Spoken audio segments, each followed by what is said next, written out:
شوہر کے بغیر گھر۔ شوہر اگر گھر سے دور ہو تو لوگوں سے بھرا ہوا گھر بھی عورت کو ویران اور خالی سا لگتا ہے۔ دنیا کی سب سے خوش نصیب عورت وہ ہے جس کے پاس ایک مخلص مرد ہے۔ کیا مرد کی اتنی وفا کافی نہیں کہ وہ 4 کا قانونی حق رکھتے ہوئے بھی زندگی ایک پر گزار دیتا ہے؟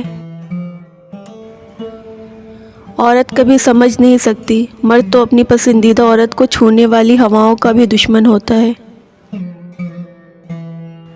عورت وہ ہستی ہے جو شوہر کا 20 سال تک ہر ظلم و زیادتی و ناانصافی برداشت کرنے کے بعد بھی شوہر کے ایک گلاس پانی پکڑا دینے پر اس کی محبت میں گرفتار ہو جاتی ہے۔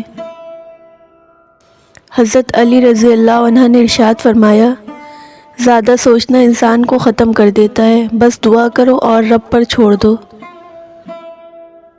عورت کا پردہ۔ عورت کے تقدس کی حد یہ ہے کہ فرشتوں سے بھی عورت کی بناوٹ کا پردہ رکھا گیا ہے۔ عشق کیا ہے؟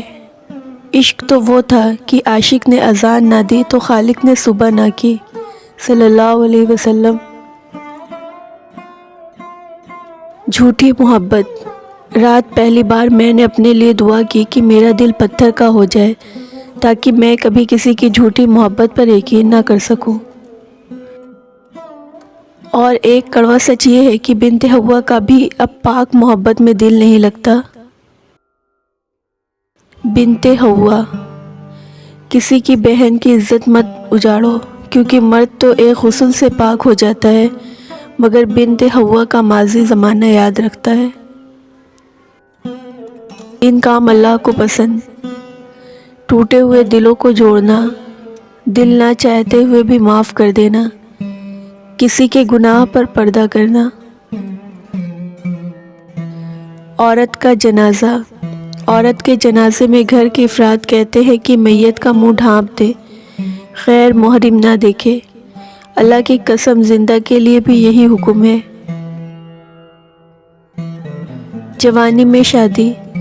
حضور صلی اللہ علیہ وسلم نے ارشاد فرمایا، جو شخص جوانی میں نکاح کر لیتا ہے تو شیطان چیخ اٹھتا ہے، ہائے افسوس اس نے مجھ سے اپنا دین بچا لیا۔ پسند کی شادی۔ حضرت خدیجہ رضی اللہ عنہ پہلی عورت تھی جنہوں نے نکاح کا پیغام نبی کریم صلی اللہ علیہ وسلم کو بھیجا۔ یوں اللہ پاک نے ان کے ذریعے لڑکی کو خود اپنا خاوند پسند کرنے کی آزادی دی۔